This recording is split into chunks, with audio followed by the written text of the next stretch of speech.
کوئی فوت ہو گیا ہے تو آپ نماز جنازہ پڑھیں گے، اس کی تدفین ہوگی، لیکن یہ کہ اب اس پر آپ نے تیجا رکھ لیا، 10واں رکھ لیا، 40واں رکھ لیا، برسی رکھ لی، یہ سب آپ نے اپنے اوپر بوجھ لاد لیے۔ یہ خام خواہ کا بوجھ لوگوں کے اوپر، جو دولت والے ہیں ان کو تو کوئی بات نہیں،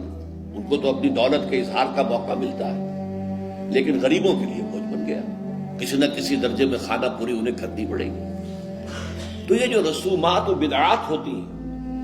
یہ در حقیقت نوع انسانی کے لیے بوجھ بن جاتے ہیں کہ جن سے نجات دلانا بھی نبی اکرم صلی اللہ علیہ وسلم کا ایک فرض منصبی تھا۔ اسی طرح کا معاملہ شادی بیاہ کے اوپر ہے۔ سادہ ترین تقریب، جو کم سے کم چیزیں کہ جو سنت رسول صلی اللہ علیہ وسلم سے ثابت ہیں اور تعامل صحابہ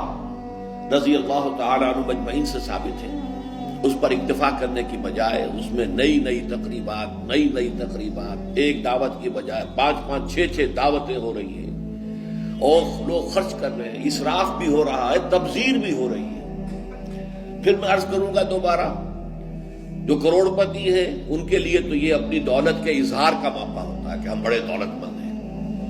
غریبوں کے لیے یہ اسر اور اغلال بن جاتے ہیں، انہیں بھی خیال ہوتا ہے میری بھی بچی ہے، میں اس کے ہاتھ پیلے کر رہا ہوں، وہ کیا سوچے گی،